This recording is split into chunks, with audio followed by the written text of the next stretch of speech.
Vegan diets. In social media, we've heard so much about how different people support plant-based diets versus animal-based diets and how one is much better than the other and how human stomachs aren't made to digest meat and all this stuff out there. But how much of that stuff is really true? Here I have two containers of protein. One is plant-based, this one, and one is whey, or animal protein-based. They're both protein, but are they actually different?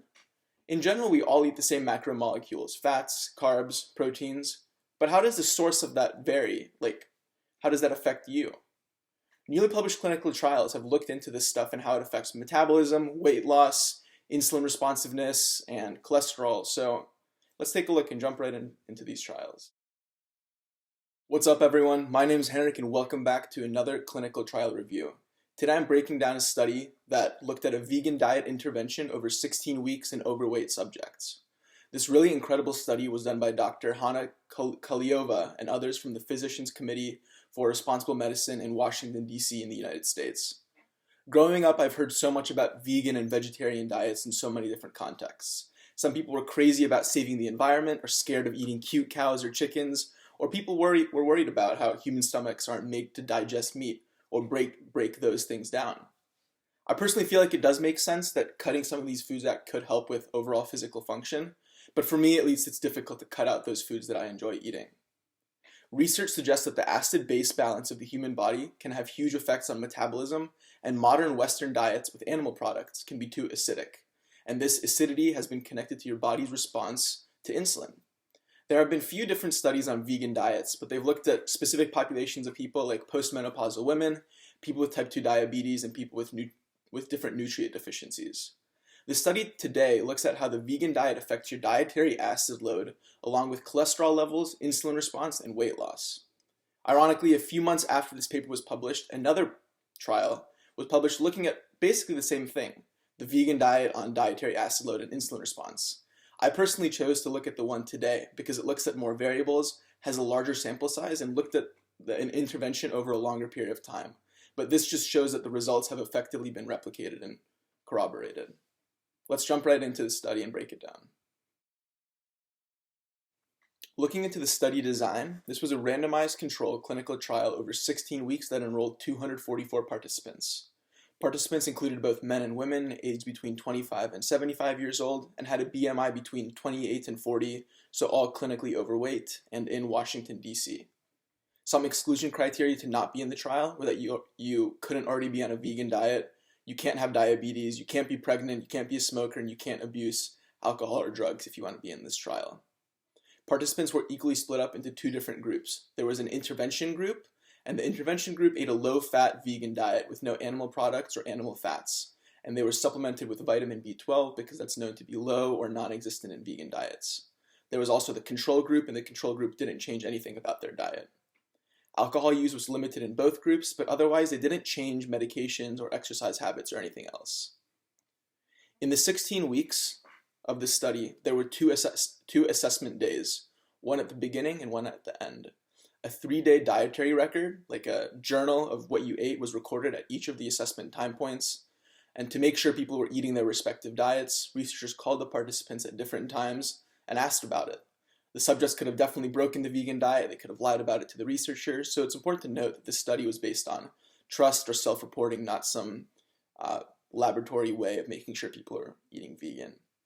At these two different time points, they measured a lot of different things. They measured dietary acid load, which is based on these equations. They measured various components of body composition and energy intake, like calories consumed. They measured insulin resistance and sensitivity. They measured cholesterol levels and other blood work biomarkers.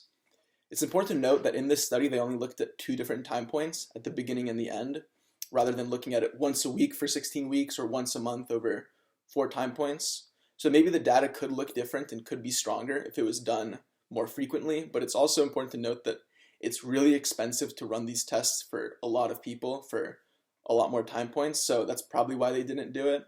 But we can still get some important data from two time points over 16 weeks. Let's look at the results.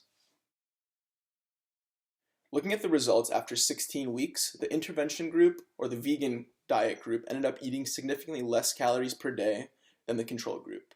The intervention group also lost significantly more body weight, decreased BMI, fat mass, lean mass, and visceral adipose tissue, which is the fat deep within around your organs rather than the stomach, like in your belly, as compared to the control group. Additionally, the vegan diet group had significantly less insulin resistance, was more insulin sensitive, had less dietary acid load from those two measures we looked at earlier, and had lower levels of HDL, LDL, and total cholesterol as compared to the control group. For almost every marker measured, the vegan group had better or healthier or safer results as compared to the control group, and this chart from the study, which is right here, pretty clearly shows that. Alright, so I know I just gave you a bunch of information. I can't just leave you hanging. So let's break down those results. Most importantly, the vegan diet had less dietary acid load. So not too much research has been done into the effects of this, but we know that this directly affects the acidity or pH of your food contents.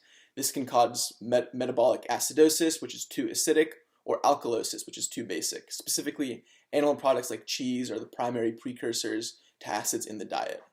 Changes in this dietary acid load have been tied with how your body reacts to insulin and how your body puts on fat. Looking at the other aspects of the results, the vegan group lost more weight and fat than the control group. They also ate less calories in the control group, so the weight loss could have been attributed to the calories eaten rather than the vegan diet, but it probably didn't hurt, and we can't clearly figure that out. The vegan diet had less insulin resistance and more insulin sensitivity. As we know, insulin is a hormone that effectively acts as a key for your cells to uptake glucose. If you have less resistance and more sensitivity, this means that the uptake of glucose occurs much faster, which is more preferable. Note in type 2 diabetes, you have way too much resistance, so the opposite occurred here, which is a huge benefit. Effectively reducing insulin resistance and increasing insulin sensitivity directly reduces your risk of type 2 diabetes.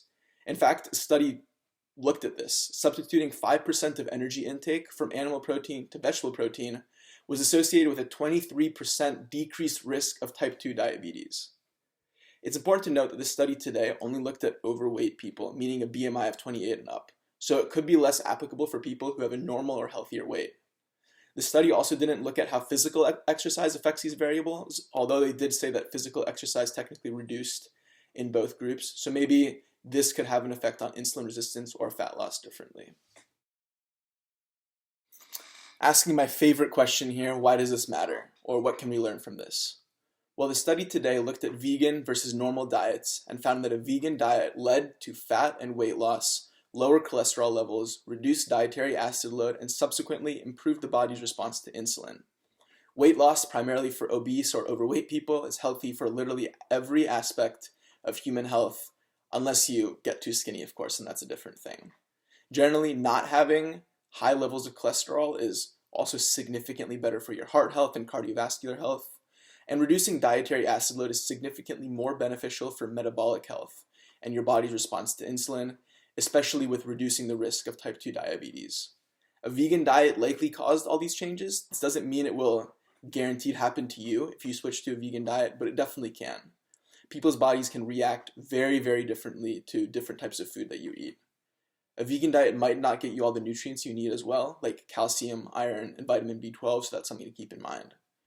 I personally don't eat vegan, and realistically I won't switch, although I do eat this vegan protein. I honestly like eating meat and cheese way too much, but I at least do use this protein as opposed to whey-based protein, and who knows, maybe that's had some positive effect on my health. For what it's worth, there are many athletes out there who are entirely vegan. Kyrie Irving, Venus Williams, Cam Newton, who's sort of vegan, Scott Jurek, Colin Kaepernick, and many, many more.